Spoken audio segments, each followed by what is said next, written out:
Vakar, kā mani redz, kā mani dzird? Tā. Mhm. Jā, Dzirdu, labvakar. jā, labvakar, sveicināti, sveicināti. Un arī labvakar tie, kas skatīsies mūsu ierakstā pēc tam, nu, ko laipni aicināti uz ievada lekciju, ievada nodarbību par orakulu kāršu pamatiem. Un mazliet iepazīstināšu ar sevi. Tātad esmu Žanete Krūmiņa. Pēc savas ikdienas nodarbes esmu izaugsmes treneris, coach. Man ir psihologa izglītība. Tāpat arī jauno psiholoģiju centrā 3 gadus esmu nomācījusies un iegūsi šo te NLP meistaru pakāpi. Un arī esmu Latvijas Tarologa asociācijas biedrs, certifikācijas komisijas pārstāvis un certificēts tarologs. Arī ikdienā nodarbojos ar taro kārtīm, protams. Bet tā mana ikdiena jau, nu, vismaz savus 15 gadus ir individuālās konsultācijas, grupas konsultācijas un, protams, arī apmācība, meistarklašu un semināru vadīšana. Jūs redzat arī kontaktus, ja būs interese ar mani sazināties, bet sāksim laikam tad ar to, kas tad vispār ir orākuls.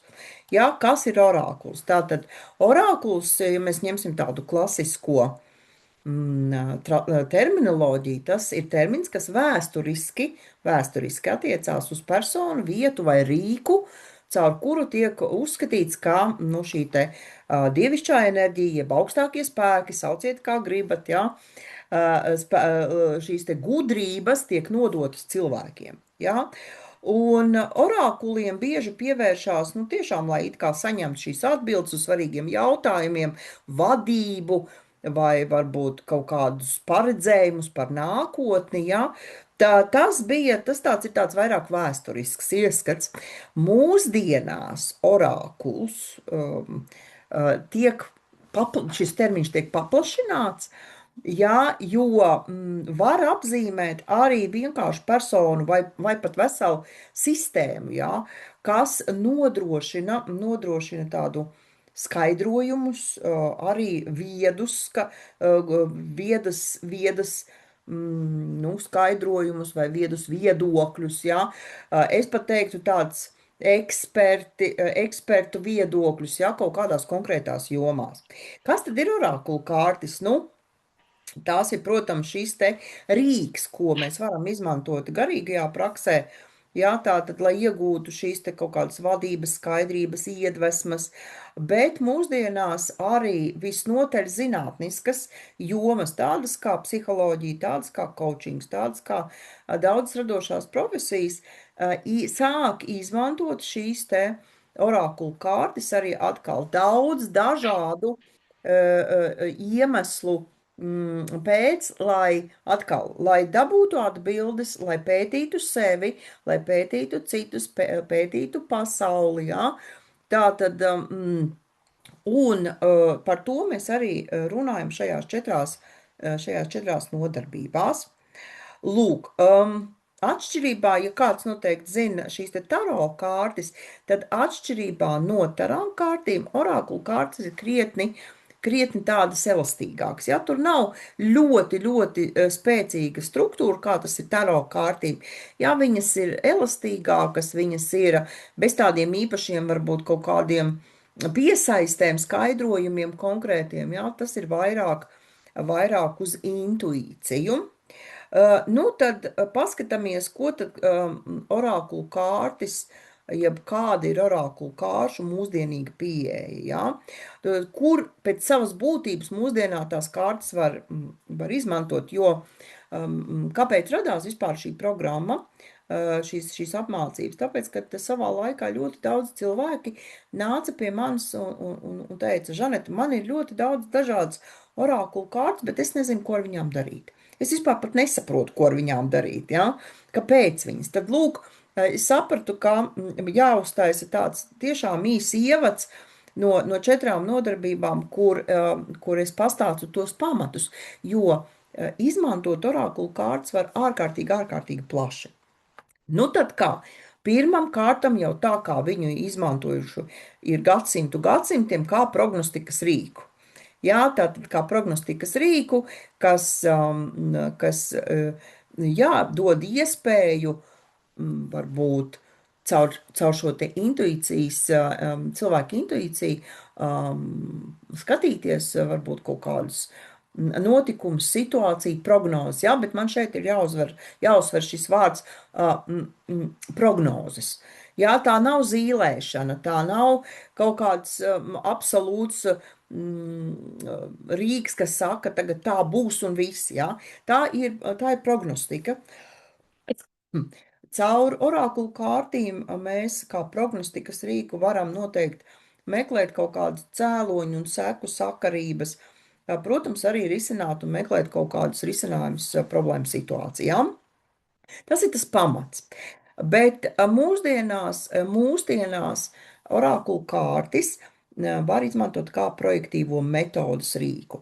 Un te man ir jāsaka, ka šeit orakulu kārtīm ir līdzvērtīga, nu tāda līdzvērtīga misija, kā tas ir asociatīvām kārtīm.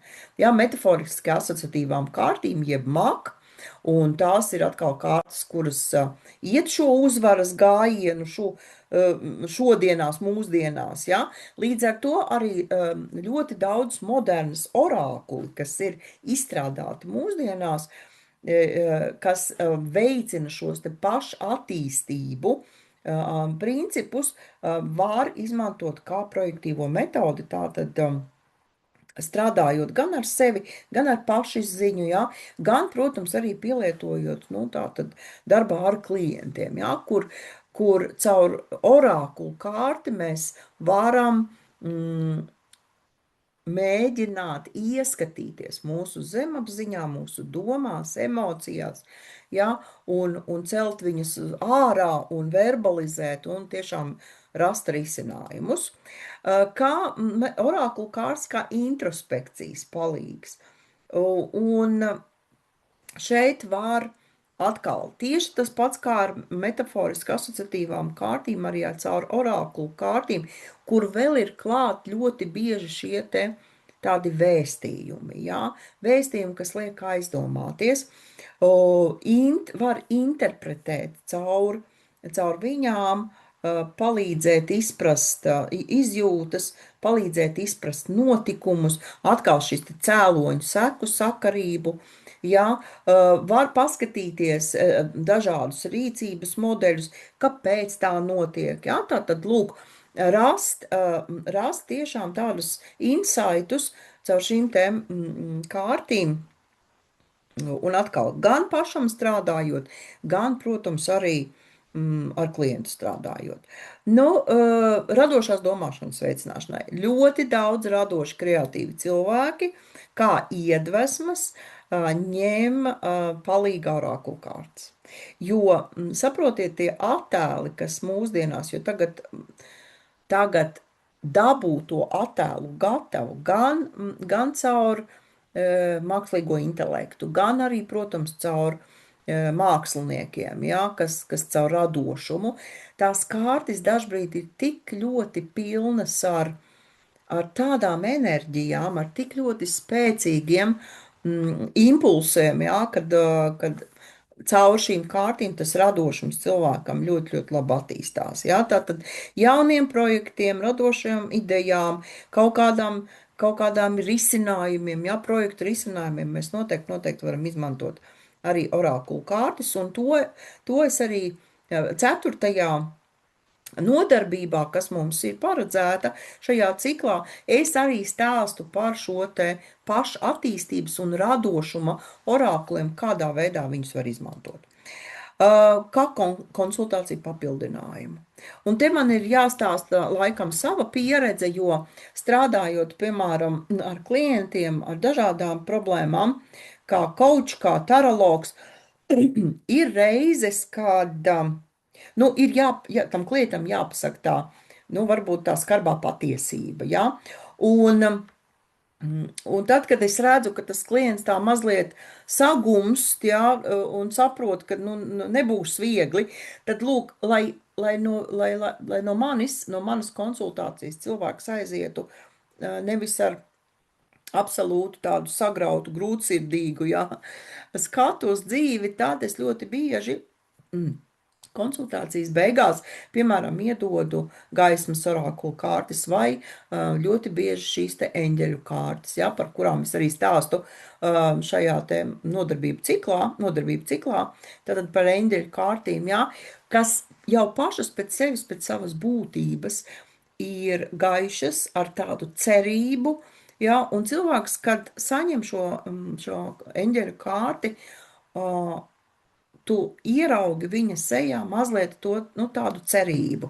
Ja? Un tad tu viņu palaid tajā dzīvē ar to patiesību un to cerību kopā. Ja?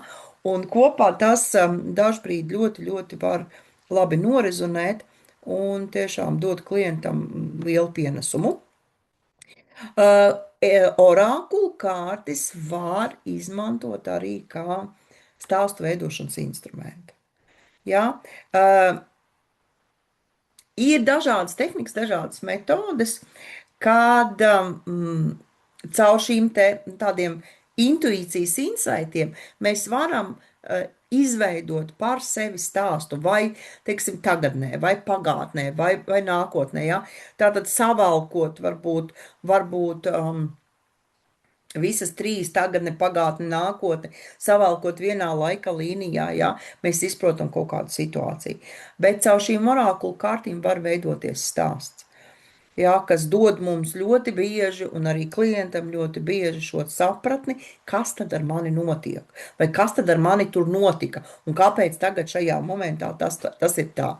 Jā, tā kā spēcīgi, un arī šajās nodarbībās parasti es dodu 1, 2, 3 izklājumus par attiecīgo tēmu, kā var ar šīm kārtīm arī strādāt caur tādiem varbūt izklājumiem. Protams, arī dodu tehnikas. Ja, lūk.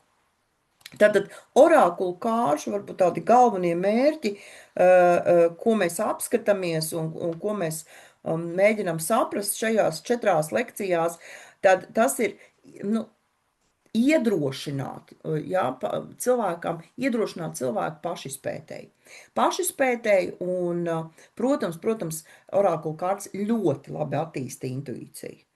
Ja, attīsta intuīciju, ieskatīties sevī, saprast to savu pirmo domu, ja, un līdz ar to arī daudzas lietas saprast dziļāk, kas tad ar mani tur notiek, kā tur ar mani notiek un vai kā tas notiek ar klientu.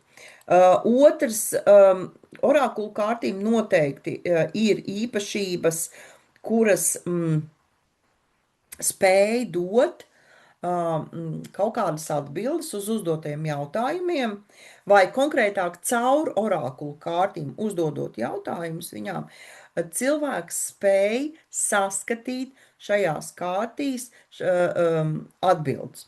Jo, es arī pēc mirklīša runāšu, jo orakulu kārtis ir ļoti daudz simbolikas. Principā orakulu kārts ir uzbūvēt uz simboliem. Ja? Un zemapziņa izprot šos simbolus, līdz ar to šie simboli runā ar zemapziņu, un atbildes mums nāk mūsu apziņā, mūsu prātā, un mēs rodam atbildes uz daudziem jautājumiem, kā arī tajos brīžos, kad mums ir jāpieņem lēmumi, ja, tad atkal šī te izvēles moments, šajos izvēles momentos arī orakulu kārtas diezgan labi spēlē tādu labu momentu, ja, kad tu paskaties un saproti, un tev ir skaidrs, es tagad pieņemu šo te, ja, šis te lēmums ir tas pareizais. Pašattīstībai, to, ko es teicu, ja, mūsdienās ļoti, ļoti daudz ir šo te pašattīstības orakuli, ja, kur vairāk skats ir nevis uz kaut kādu prognostiku, bet tieši tādu sevis izzināšanu, sevis pieņemšanu. Jā, tur ir ļoti daudz apakšā psiholoģijas, tur ir ļoti daudz apakšā tādu arhetipisku momentu, ja, par ko es arī tūlīt runāšu pēc mirklīša. Ja. Tā kā šīs kārtis var dot impulsu diezgan spēcīgām transformācijām, diezgan spēcīgām izmaiņām mūsu dzīvē, mūsu uzskatos un vispār skatījumā uz dzīvi. Ja, nu, protams, ir vesela plejāde ar kārtīm, kuras palīdz nomierināties, tad veicina mūsos iekšējo mieru, emocionālo līdzsvarotību, ja, tātad šīs te kārtas ar tādām garīgām norādēm vairāk, ja, kas tajos brīžos, ka mēs esam satraukti, ka mēs esam stresspilni, ka mēs varam attiecīgi caur šīm kārtīm pētot, lasot tos vēstījumus, ja, nomierināties, apcerēties, apgaroties un tiešām sevi līdzsvarot. Lūk, nu paskatāmies, kas ir tie tematiskie fokusi varbūt, ja? Jo atkal tās tēmas, viņas jau šajā te orākulu kāršu plejādēs ir ļoti, ļoti plašas, ja? Nu tādas visbiežāk sastopamās tēmas, tad, protams, būs eņģeļu kārtis, dabas enerģijas, jeb stihiju enerģiju orākuli, dzīvnieku, tātad tie ir šie totēmiskie dzīvnieki vai spēka dzīvnieki, jā, kas parādās kārtīs. Tās ir augu orākulu kārtas, tas ir kristālu orākulu kārtas, jā. Protams, tie var būt dažādi motivējošie, pašattīstošie vēstījumi šajās kārtīs, jā, tātad, nu, mūsdienās tomēr tas būs vairāk uz tādu orientēts uz psiholoģisko analīzi, jā, uz arhetipisko apzināšanos mūsdienās, nu, savukārt, ja tās ir tādas vairāk šamaniska veida orākulu kārtas, kas arī pietiekami daudz, jā, tad tur būs balstīts uz šīm te šamaniskām tradīcijām, uz rituāliem, jā, uz seno cilšu kaut kādām tradīcijām, caur kurien šīs te orākulu kārtas tiek izveidotas. Ja? Kā jau teicu, orākulu kārtīm ir atvērtā struktūra. Tad nav tāda standarta kāršu skaita vai kaut kāda standarta nozīme vai sistēmas. Ja? Tās var būt veidotas absolūti jebkurā formātā, jebkurā skaitā. Man ir kavas, kuri ir knapi 20 kārtis, ja, bet ļoti enerģiski spēcīgas, un man ir kavas, kuri pār pa 200 kārtīm. Ja, tā kā tur ir jāsako līdzi tai autora iedomai, ko viņš ir domājis ar šīm te orākulu kārtīm, un ļoti svarīgi vienmēr ir, protams, instrukcija, jeb grāmatiņa, pavadošā grāmatiņa, kurā mēs varam izlasīt un saprast, ja, ko autors ir ar to domājis. Kā jau teicu, visās orākulu kārtīs ir simboli un vēstījumi. Ja? Tātad katrā kārtī būs šis simbols, katrā kārtī būs iespējams kāds tēls vai varbūt frāze, ja, kas mums palīdz izprast situāciju, kas palīdz iedvesmoties, kas palīdz pārdomāt, ja, kaut kādus dzīves momentus, vai arī tas var būt kā padoms, kā tāds impuls darboties, iet, meklēt, risināt, vai varbūt risinājums, ja? Tā kā tas ir tas moments. Kāršu izcelsmes avoti, protams, var būt, jau minēju, šamaniski, viņi var būt ezotēriski, mistiski, ja? Un mūsdienās tas ir vairāk tādi psiholoģiskās kārtas, psiholoģiskie momenti. Nu, par simbolismu. Jā, simbolisms, orākulu kārtīs. Pēc savas būtības simboli, tas ir orākulu kāršu pamats.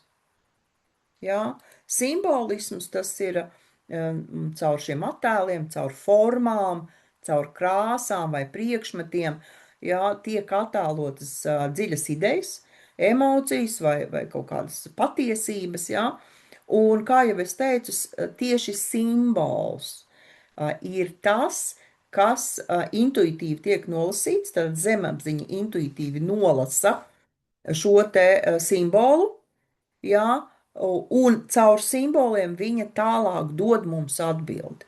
Un šie simboli mums nonāk mūsu apziņā, jā, un tad cilvēks dabū to atbildi. Jo pēc savas būtības visas atbildes uz absolūti jebkuru situāciju, uz absolūti jebkuru jautājumu, kas mums dzīvē ir bijis, ir un būs, ir mūsu zemapziņā. Jautājums, kā cilvēks caur intuīciju, jā, cik spēcīgi cilvēkam ir uztrenēta intuīcija, kā caur intuīciju šīs atbildes tiek izceltas apziņā un saprastas. Ja? Un jo mēs labāk izprotam simbolus, ja, jo mūsu, kā saka, dvēseles, sirds un apziņa, jo labāk runā ar mūsu zemapziņu. Uz ekrāna jūs pašlaik redzat absolūtu klasiku, tātad 4 stihiju simbolu. Visparastākā ģeometriskie simboli, ja, kas pieder katrai stihijai, jūs redzat, ja, par stihijām es runāju otrajā lekcijā un skatāmies, kā viņas ietekmē par stihijām ir vesels atsevišķs kurs man, bet šī simbolika strādā vienmēr un vienmēr vienādi. Un visiem vienādi. Ja? Tā kā ļoti, ļoti svarīgi ir izprast arī šo te simbolismu, un pirmajā nodarbībā es arī pieskaros šim simbolismam, kā tad vispār saprast, kā tad viņu tulkot. Nu, šeit es arī esmu ielikusi tādus absolūti klasiskākos piemērus, ja, kas mūsu dzīvē ko mūsu dzīvē nozīmē saule, mēnesis, zvaigzne kā simbols, ja? Tas pats putns, piemēram, putns ir brīvība, putns ir vēsts, putns ir kaut kādas pārmaiņas, ja? Tad skatoties kāds putns. Piemēram, tauriņa simbols vienmēr būs transformācija. Transformācija un izaugšana. Attīstība, ja, kad tātad no vienkāršas kūniņas, no vienkārša tārpiņa caur kūniņu dzimst šis skaistais tauriņš, tātad tiek mūsu zemapziņa šo tauriņu simbolu saprot kā transformāciju. Ja, tilts ir savienošanas simbols, lai ko viņš savienotu fizisko ar garīgo, ja, zemi ar debesīm, šo pasauli ar to pasauli. Ja, tātad tilts kā simbols ir šīs te pārejas savienojamība. Nu, tas pats ir ar durvīm.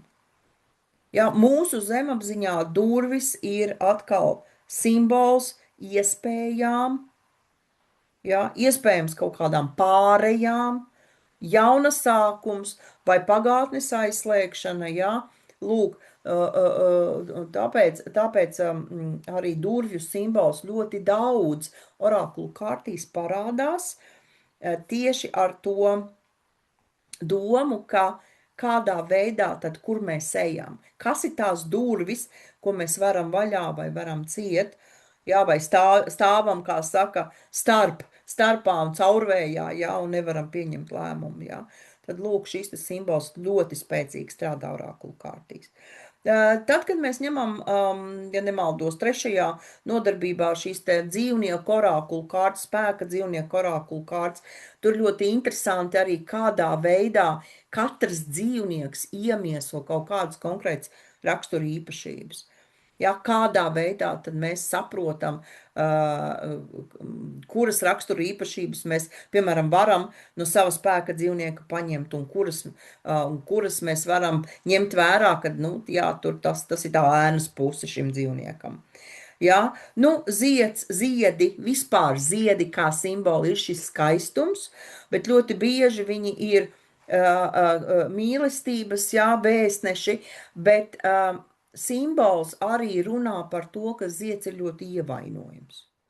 Ja? Viņš ir varbūt ievainojums, neaizsargāts, ja? Tad kā simbols, tā kā atkal šeit trauslums, ja? Šeit tad simboliski ļoti spēcīga nozīme. Ja mēs ņemsim šo te psiholoģisko daļu, tad orakulu kārtīs ir ļoti daudz arhetipiskā. Jā, un kas ir arhetipi? Tie ir tādi universāli tēli.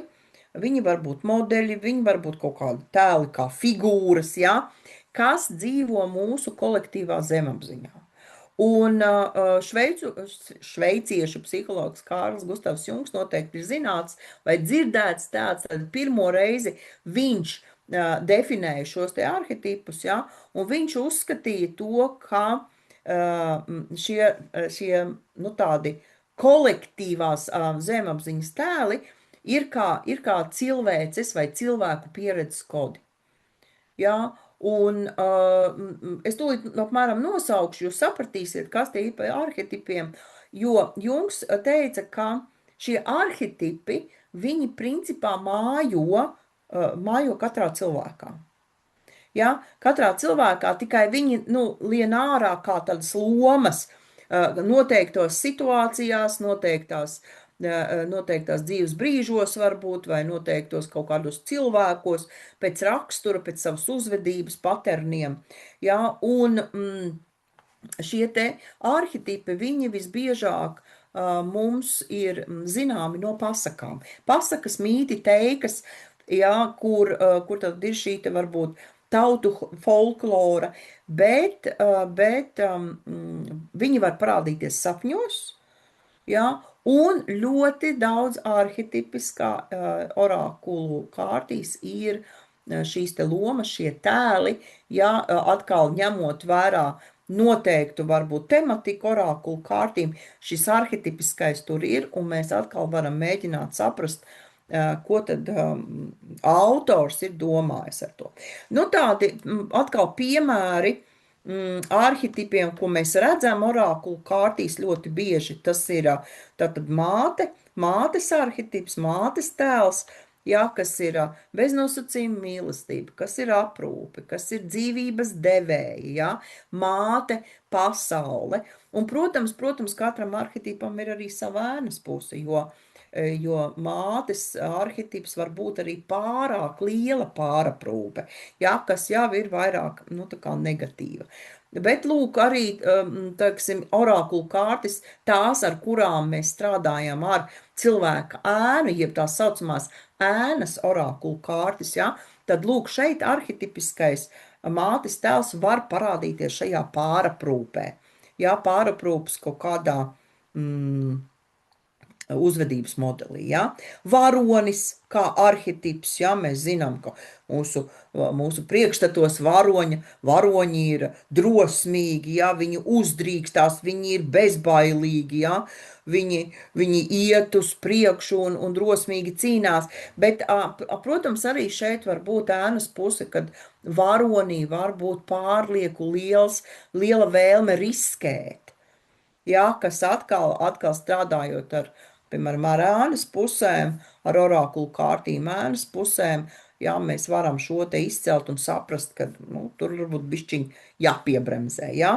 Tāpat arī šis te arhetips pati ēna, kas ir katram cilvēkam, jā, kas ir šīs te apspiestā, neatzītā, varbūt personības daļa, kas ir absolūti katram, un kaut kādos dzīves brīžos viņa lien ārā, viņa prasa uzmanību, ja, un tad kā caur orakulu kārtīm mēs varam ar šo strādāt arī, ar šo arhetipu, ja.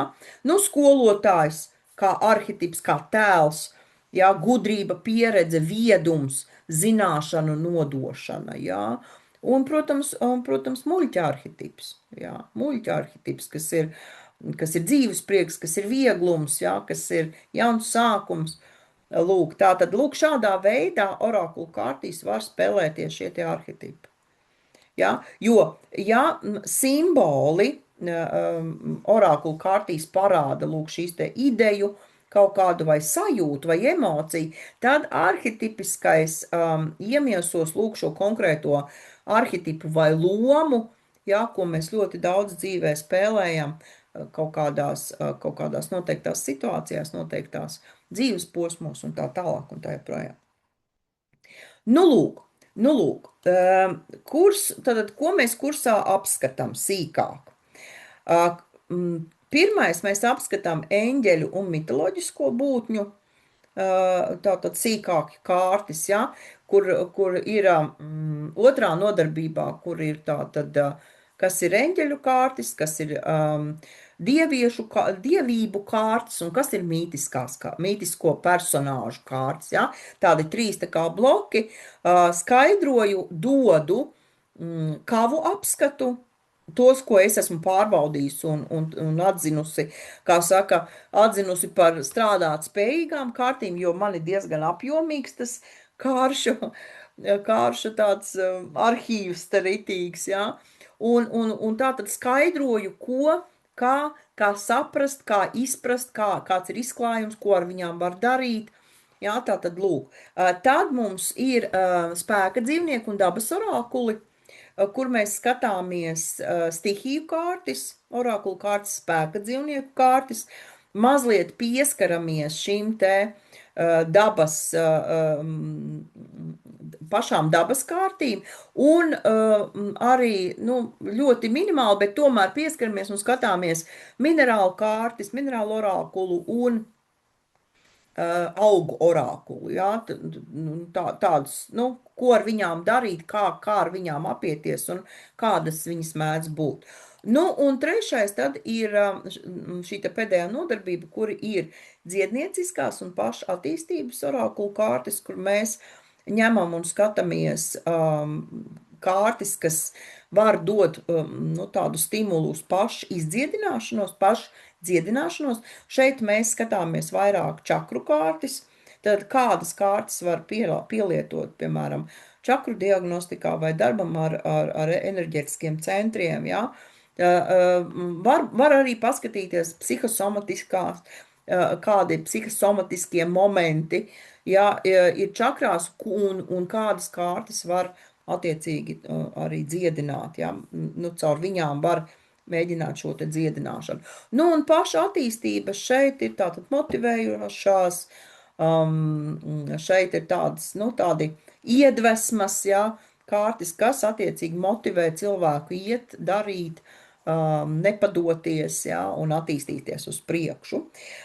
Nu, šeit ir daži piemēri, lai jūs saprotat, kad ne vienkārši es tāpat runāju, jā, tātad no eņģeļu kārtīm, nu, šī laikam ir vispazīstamākā kava, Daily Guidance from Your Angels, ar ko mēs arī strādāsim šodien tūlītās, un arī, protams, caur šīm kārtīm es stāstu, kas gan eņģeļu hierarhiju, ja, kā tur, arī viņiem tur ir hierarhija, ja, kādā veidā mēs varam strādāt ar šīm te gaišajām un dzīvības pilnajām kārtīm. Nu, piemēram, šādas arī ļoti fantastiskas mūsu pašu autoru veidotas eņģeļu kārtīs Lillū.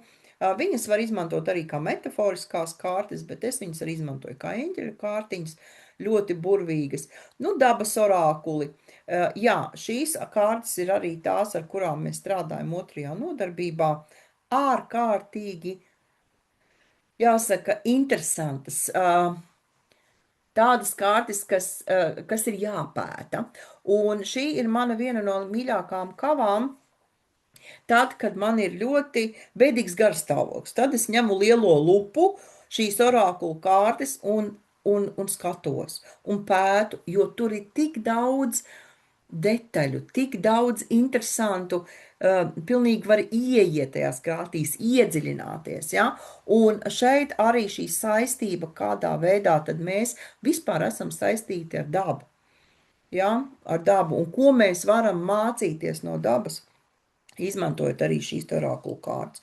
Nu, te mēs redzat, ir šīs te spēka dzīvnieku kārtas, ja, kas ir ļoti skaistas, un arī strādāsim ar šīm kārtīm. Jā, tātad spēka dzīvnieku orākuls, ko var mums dot spēka dzīvnieks, vai ko mēs varam mācīties no spēka dzīvniekiem. Jā, arī stāstu, skatāmies, ir tehnikas, jā, un ir interesanti. Nu, un visbeidzot, paša attīstības orākuli, šeit būs čakru kārtas, kuras es izmantoju 4. nodarbībā, ļoti psiholoģiski spēcīgas kārtas, gan diagnostikā, gan dažādu bloķējošo, čakru bloķējošo emociju izstrādēji. Jā, gan meditācijai, gan insaitiem ļoti, ļoti spēcīgas kārtas. Nu, un šeit ir tās saucamās apceres kārtas, ar kurām es arī šodien jūs iepazīstināšu mazliet. Jā, kad apceres kārtas, ka tu vienkārši vēro kārti, vēro šo te vēstījumu, apdomā, meditē. Jā, tā tad ir šis te apcere, arī tādas sajūtu kārtas, tas saucās, jā, ar orākuli sajūtu kārtas. Lūk, šādas arī ir iespējams mūsu pašu radītas kārtas. Nu, par kursa programmu. Nu, pirmajā nodarbībā, kas saucās ievads, es stāstu vispār par orākulu kārtīm, apmēram tādā pašā stilā, kā tas ir šodien, jā, par to, kādi vispār ir veidi orākulu kārtīm. Gan par sistēmiskiem orākuliem, gan par brīvās sistēmas orākuliem, jā, dodu piemēru klasifikāciju, stāstu, kas ir simbols, kas ir arhitips, kas ir zīmes orākulu kārtīs, kā viņas var pamanīt, jā, kā viņas var pamanīt, piemēram, arī dabā. Nu, par tādiem pamatprincipiem, kā pielietot šīs orākulu kārtas, kā tulkot viņas. Jā, nu, un, protams, arī dodu tādu ievirzi, kā tad orākulu kārtas mēs varam izmantot konsultatīvajās praksēs, jā, vai kombinācijās ar citām kārtīm. Otrā nodarbība tā tad ir veltīta šiem te eņģeļiem, eņģeļu kārtas, mitoloģiskās būtnes un mītiskās būtnes. Tātad, jā, ir pielietojums, tulkošanas tulkošanas pamatprincipi, jā, ir daudzu kavu apskats, tiek dotas tehnikas vai izklājumi, un, starp citu, katras nodarbības beigās vienmēr ir arī ieteikums tā saucamajam kinotreniņam, kurā es dodu idejas, kādas filmas var paskatīties par konkrētām tēmām. Arī šodien došu 2 idejas, ja? Tā ir otrā nodarbība. Tātad izejam cauri eņģeļu kārtīm, tātad kāda ir eņģeļu hierarhija, kā mēs varam sazināties un kas ir sarga eņģelis, kāpēc viņš mums ir vajadzīgs, kā mēs varam strādāt ar orākulu kārtīm ar savu sarga eņģeli. Tad mēs paskatāmies mitoloģiskās būtnes, kas ir pamatā dievības dažādas, tātad, jo dievības tas ir, īstenībā tie ir mūsu pašu raksturu īpašības, ja, ko mēs šīm dievībām dodam, un kādā veidā mēs varam ar šīm te dievībām varbūt arī strādāt. Nu, un visbeidzot, mītisko būtņu orākuls, kas arī ļoti ir interesants orākuli, izskaidroju dažādi šīs mītiskās būtnes, ko viņas var dot, kā viņas var izmantot mūsdienās, ja? Un ka tās gluži nav tādas pavisam pasakas tikai. Ja? Lūk, trešā nodarbība ir veltīta dabas orākuliem. Tātad, kas šeit mums ir pats spēka dzīvnieki, dabas stihijas, minerāli un augu orākuli. Ja? Kur atkal ir pielietojums, tulkošanas pamatprincipi, kavu apskati, jā, tehnikas un kinotreniņš. Tātad šeit mēs skatāmies jau manis minēto dabas orākulu, to, ko jūs redzējāt, stihijas, jā, stihiju balansu, kā mēs varam strādāt ar stihiju orākulu. Skatāmies spēka dzīvnieku orākulus dažādus. Jā, un kā jau minēju, beigās pieminu, ko var darīt ar minerālu orākuliem, ko var darīt ar šiem augu orākuliem, dodu arī tādu iespēju izvilkt savu auga sajūtu kārti, jā, kas kaut ko vēsta, ļoti skaistas mūsu pašu Kristīnas Sīles radītas orākulu kārtas, jā, tā kā, un, protams, kinotreniņš. Nu, visbeidzot, 4. nodarbībā tad ir šie te dziedinošie pašattīstības iedvesmas orākuli, kurā dziedinošo daļu mēs ņemam šo te enerģētisko centru, jeb čakrālo orākulu. Tur tāda diezgan spēcīgs darbs iet. Tad ir mazliet par pašapziņu. Jā, tādi orākuli, kas var strādāt ar pašapziņu, kas var strādāt ar sevis pieņemšanu. Jā, lūk, tie modernie saucāmie orākuli. Nu, un, protams, atkal ir kinotreniņš. Katrā nodarbībā ir izklājumi vai praktiska tehnika. Jā, katrā nodarbībā ir dažādu simbolu interpretācija, tātad tie simboli, kas šajā tēmā parādās visbiežāk, jā, es viņus skaidroju, es viņus izskaidroju. Jā, un, protams, ir šīs te kinotreniņš, un kāvu apskati, un var būt vai nu kāds elpošanas vingrinājums, vai nu kāda īsa meditācija, jā, tas ir attiecīgi no situācijas. Solīja kinotreniņu. Lūk, jums ir kinotreniņš. Jā. Divas burvīgas filmas. Pirmā ir The Fall. Tie varbūt, kas skatās krievu valodas dublāžu, jā, tad šo filmu sauc Zapridziļie. Jā, ļoti laba dublāža krievu valodā. Tie, kas saprot, var skatīties. Šī ir fantastiski vizualizēta pasaka. Kāpēc viņu iesaku? Tāpēc, ka šeit pasaka savijās ar realitāti. Tāpēc, ka te ir milzīgs apjoms ar simbolismu, ar arhetipiem. Nu, tā filma ir tāda piebārstīta gan ar arhetipiem, gan ar, ja jūs skatāties un ar tādu domu vērojat, jā, tur ārkārtīgi daudz interesantu lietu nāk ārā. Nu, otrā filma ir The Green Knight, 21. gada filma, Legenda o Ziļonom rīcari, krieviskais nosaukums, jā. Šī ir tāda mazliet šausmenīta, ja tā drīkst pateikt, jā. Bet atkal ļoti, ļoti daudz simbolisma, ļoti daudz šo te iekšējo pārbaudījumu, iekšējo ceļu, ko iet. Jā, un te ir ārkārtīgi interesanti dažādu arhetipu un dažādu stihiju saspēle. Jā, šeit būs gan zemes stihija, gan uguns stihija, gan šis te bruņinieku arhetips, jā, gan šis te arhetips, kas ir tas ēnas arhetips, jā. Ļoti, ļoti interesanti, jo katra filma, ko es dodu, ir skatāma caur šo simboliku. Jā, un izprotama caur šo te simboliku. Nu, lūk. Nu, tad kursa formāts. Tātad ir 4 Zoom nodarbības.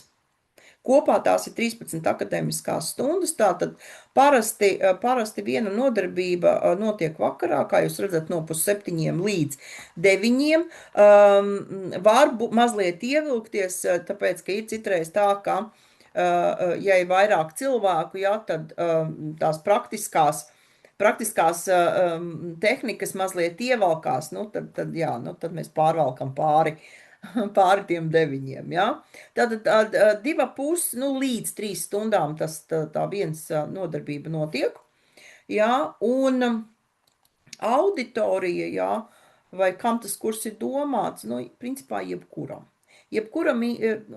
cilvēkam, kurš vēlas attīstīt savu intuīciju, kurš vēlas garīgi sevi attīstīt, jā, sevi izzināt, jā, uzlabot tādu kaut kādu pašizprasmi, radošumu, varbūt atrast kādus jā, atbildes uz saviem jautājumiem, jā, varbūt uz kaut kādām situācijām, jā, tātad, lūk, tā ir iespēja.